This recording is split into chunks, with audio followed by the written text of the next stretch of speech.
Écoute, dit la Maheude à son homme, puisque tu vas à Montsou pour la paix, rapporte-moi donc une livre de café et 1 kilo de sucre. Il recousait un de ses souliers, afin d'épargner le raccommodage. Bon, murmura-t-il, sans lâcher sa besogne. Je te chargerai bien de passer aussi chez le boucher. Un morceau de veau, hein. Il y a si longtemps qu'on n'en a pas vu. Cette fois, il leva la tête. Tu crois donc que j'ai à toucher des 1000 et des 100? La quinzaine est trop maigre, avec leur sacrée idée d'arrêter constamment le travail. Tous deux se turent. C'était après le déjeuner, un samedi de la fin d'octobre. La compagnie, sous le prétexte du dérangement causé par la paix, avait encore, ce jour-là, suspendu l'extraction, dans toutes ses fosses. Saisie de panique devant la crise industrielle qui s'aggravait, ne voulant pas augmenter son stock déjà lourd, elle profitait des moindres prétextes pour forcer ses 10 000 ouvriers au chômage. Tu sais qu'Étienne t'attend chez Rasseneur, reprit la Maheude. Emmène-le, il sera plus malin que toi pour se débrouiller, si l'on ne vous comptait pas vos heures. Maheu approuva de la tête. Et cause donc à ces messieurs de l'affaire de ton père. Le médecin s'entend avec la direction. N'est-ce pas? Vieux, que le médecin se trompe, que vous pouvez encore travailler. Depuis 10 jours, le père Bonnemort, les pattes engourdies comme il disait, restait cloué sur une chaise. Elle dut répéter sa question, et il grogna, bien sûr que je travaillerai. On n'est pas fini parce qu'on a mal aux jambes. Tout ça, c'est des histoires qu'ils inventent pour ne pas me donner la pension de 180 francs. La Maheude songeait aux 40 sous du vieux, qu'il ne lui rapporterait peut-être jamais plus, et elle eut un cri d'angoisse. Mon Dieu! Nous serons bientôt tous morts, si ça continue. Quand on est mort, dit Maheu, on n'a plus faim. Il ajouta des clous à ses souliers et se décida à partir. Le coron des 240 ne devait être payé que vers 4 heures.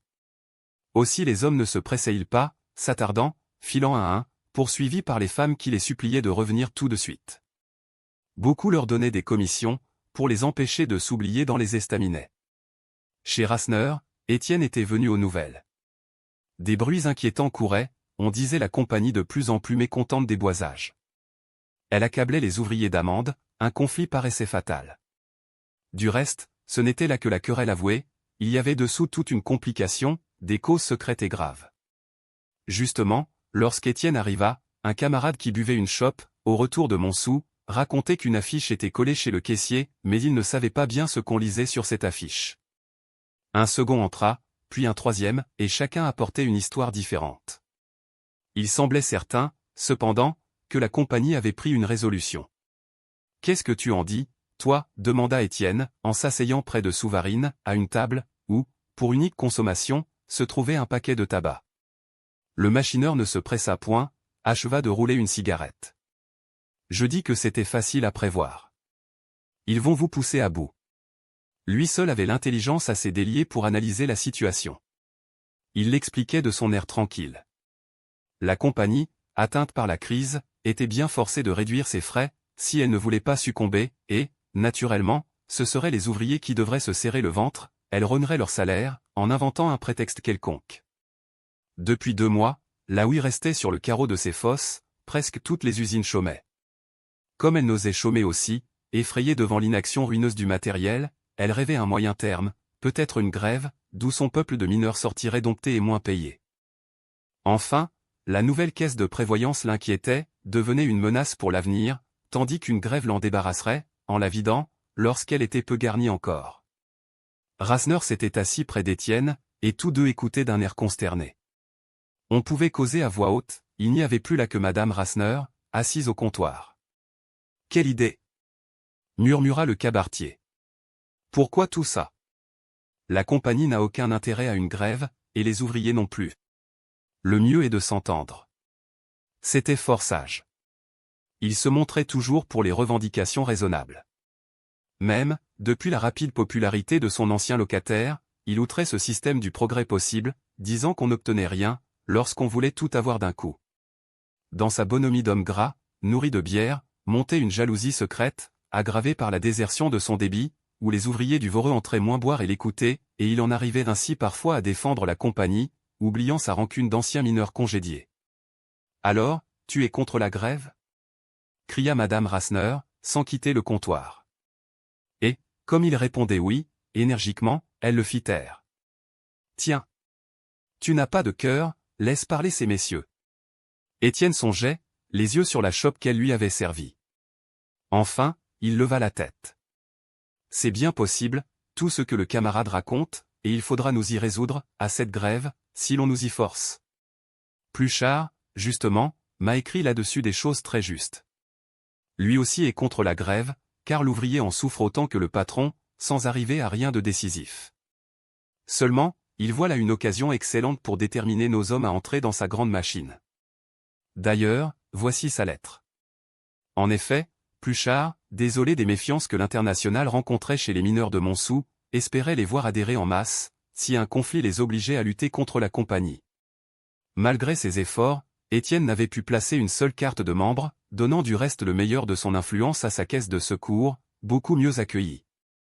Mais cette caisse était encore si pauvre, qu'elle devait être vite épuisée, comme le disait Souvarine, et, fatalement, les grévistes se jetteraient alors dans l'association des travailleurs, pour que leurs frères de tous les pays leur vinssent en aide.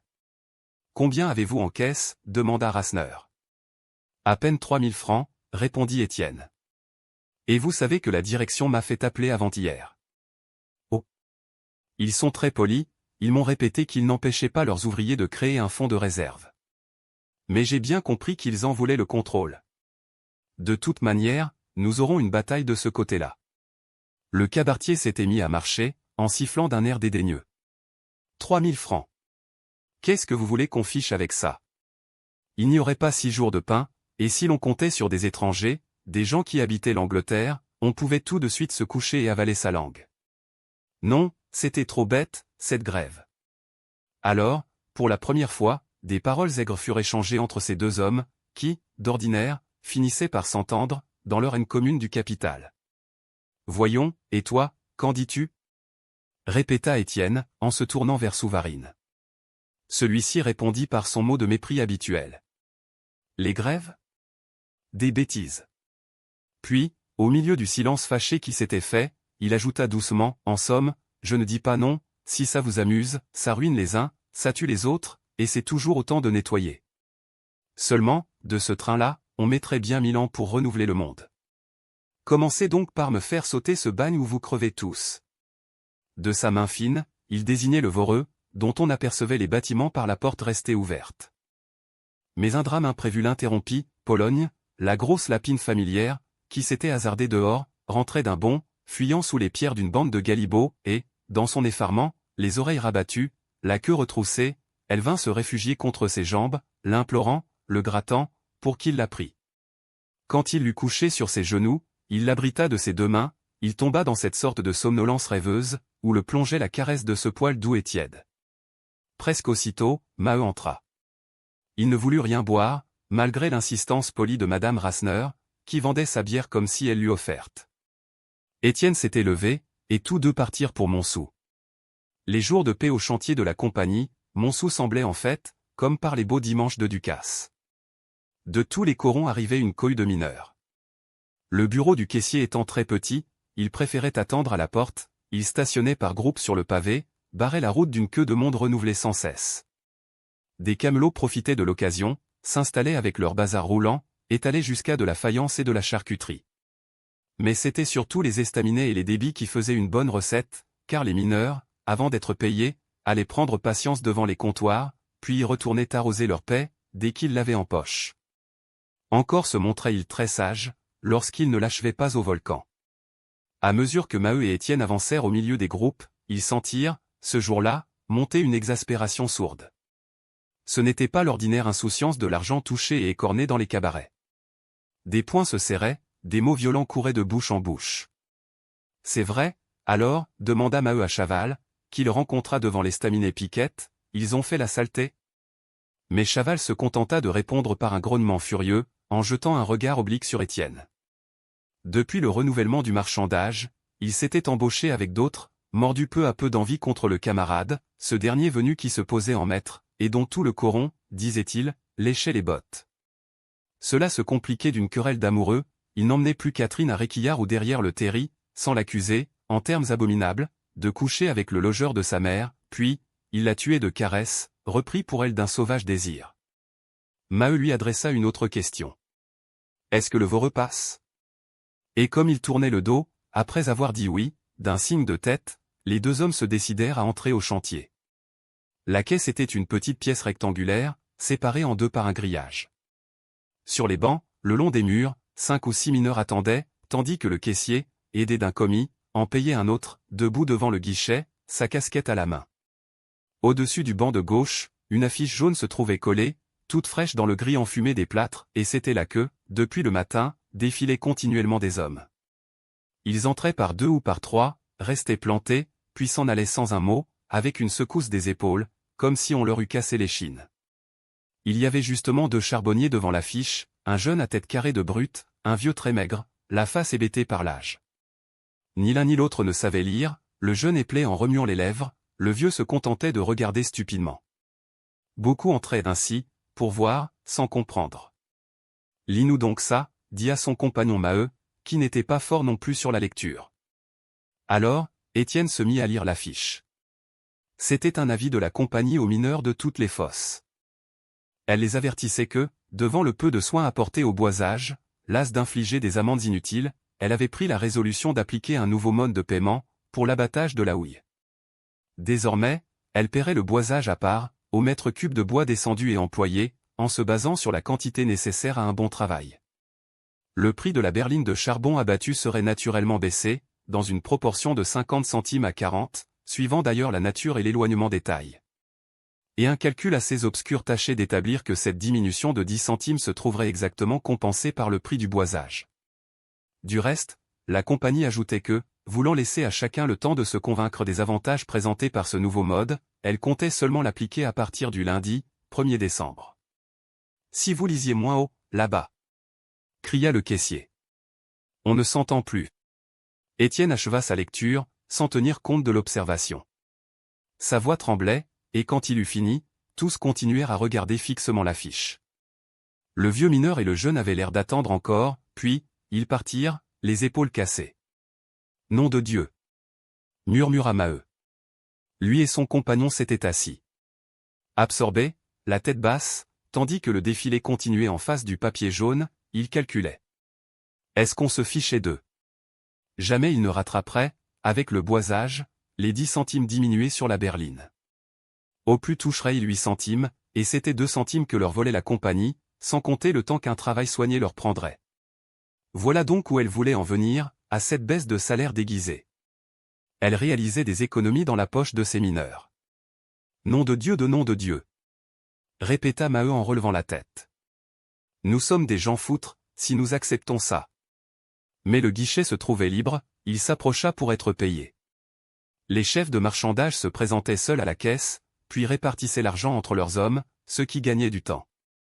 Maheu et consorts, dit le commis, veine filonnière, taille numéro 7. Il cherchait sur les listes, que l'on dressait en dépouillant les livrets, ou les porions, chaque jour et par chantier, relevait le nombre des berlines extraites.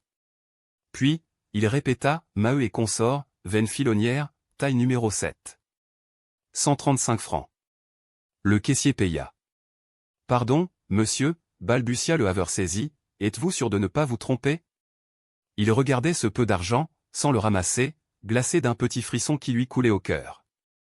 Certes, il s'attendait à une paie mauvaise, mais elle ne pouvait se réduire à si peu, ou il devait avoir mal compté. Lorsqu'il aurait remis leur part à Zacharie, à Étienne et à l'autre camarade qui remplaçait Chaval, il lui resterait au plus 50 francs pour lui, son père, Catherine et Jeanlin. Non, non, je ne me trompe pas, reprit l'employé. Il faut enlever 2 dimanches et 4 jours de chômage, donc, ça vous fait 9 jours de travail.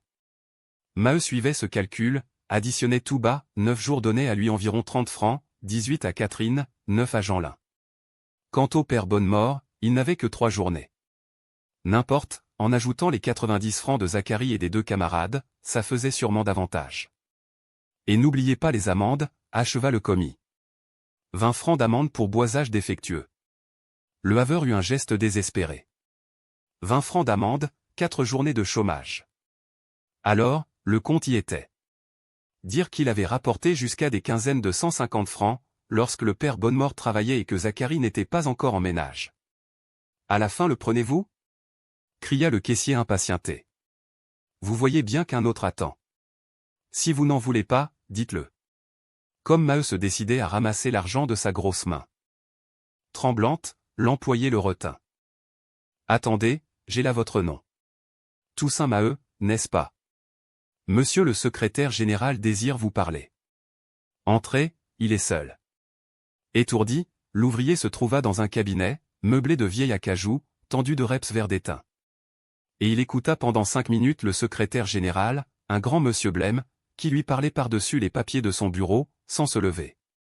Mais le bourdonnement de ses oreilles l'empêchait d'entendre. Il comprit vaguement qu'il était question de son père, dont la retraite allait être mise à l'étude, pour la pension de 150 francs, 50 ans d'âge et 40 années de service. Puis, il lui sembla que la voix du secrétaire devenait plus dure. C'était une réprimande, on l'accusait de s'occuper de politique, une allusion fut faite à son logeur et à la caisse de prévoyance, enfin, on lui conseillait de ne pas se compromettre dans ses folies, lui qui était un des meilleurs ouvriers de la fosse. Il voulut protester, ne put prononcer que des mots sans suite, tordit sa casquette entre ses doigts fébriles, et se retira, en bégayant, certainement, monsieur le secrétaire. J'assure à monsieur le secrétaire. Dehors, quand il eut retrouvé Étienne qui l'attendait, il éclata.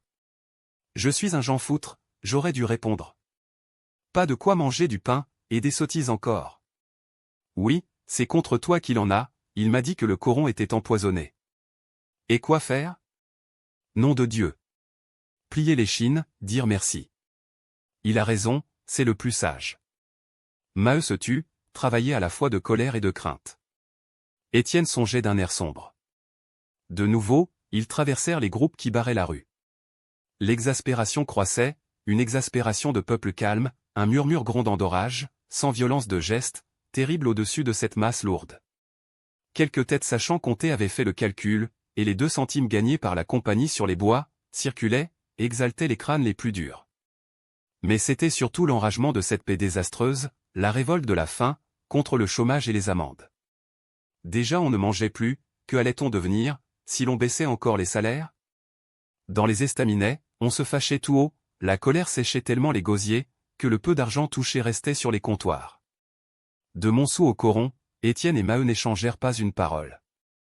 Lorsque ce dernier entra, la Maheude, qui était seule avec les enfants, remarqua tout de suite qu'il avait les mains vides. « Eh bien, tu es gentil, dit-elle. Et mon café, et mon sucre, et la viande? Un morceau de veau ne t'aurait pas ruiné. » Il ne répondait point, étranglé d'une émotion qui le renfonçait. Puis, dans ce visage épais d'homme durci aux travaux des mines, il y eut un gonflement de désespoir, et de grosses larmes crevèrent des yeux, tombèrent en pluie chaude. Il s'était abattu sur une chaise, il pleurait comme un enfant, en jetant les 50 francs sur la table. « Tiens, bégaya-t-il, voilà ce que je te rapporte. C'est notre travail à tous. » La Maheude regarda Étienne, le vit muet et accablé. Alors, elle pleura aussi. Comment vivre 9 personnes, avec 50 francs pour 15 jours? Son aîné les avait quittés, le vieux ne pouvait plus remuer les jambes, c'était la mort bientôt. Alzire se jeta au cou de sa mère, bouleversée de l'entendre pleurer. Estelle hurlait, Lénore et Henri sanglotaient. Et, du coron entier, monta bientôt le même cri de misère. Les hommes étaient rentrés, chaque ménage se lamentait devant le désastre de cette paix mauvaise. Des portes se rouvrirent, des femmes parurent, criant au dehors, comme si leurs plaintes n'eussent pu tenir sous les plafonds des maisons closes. Une pluie fine tombait, mais elles ne la sentaient pas, elles s'appelaient sur les trottoirs, elles se montraient, dans le creux de leurs mains, l'argent touché. Regardez. Ils lui ont donné ça, n'est-ce pas se foutre du monde? Moi, voyez. Je n'ai seulement pas de quoi payer le pain de la quinzaine. Et moi donc? Comptez un peu, il me faudra encore vendre mes chemises. La Maheude était sortie comme les autres. Un groupe se forma autour de la Levaque, qui criait le plus fort, car son soulard de Marie n'avait pas même reparu, elle devinait que, grosse ou petite, la paix allait se fondre au volcan. Philomène guettait Maheu, pour que Zacharie n'entamât point la monnaie. Et il n'y avait que la Pierronne qui sembla assez calme, ce cafard de Pierron s'arrangeant toujours, on ne savait comment, de manière à avoir, sur le livret du porion, plus d'heures que les camarades. Mais la brûlée trouvait sa lâche de la part de son gendre, elle était avec celle qui s'emportait, maigre et droite au milieu du groupe, le poing tendu vers Montsou. Dire, cria-t-elle sans nommer les Hennebeau, que j'ai vu, ce matin, leur bonne passer en calèche. Oui, la cuisinière dans la calèche à 2 chevaux, allant à Marchienne pour avoir du poisson, bien sûr. Une clameur monta, les violences recommencèrent. Cette bonne en tablier blanc, menée au marché de la ville voisine dans la voiture des maîtres, soulevait une indignation. Lorsque les ouvriers crevaient de faim, il leur fallait donc du poisson quand même? Ils n'en mangeraient peut-être pas toujours, du poisson, le tour du pauvre monde viendrait. Et les idées semées par Étienne poussaient, s'élargissaient dans ce cri de révolte.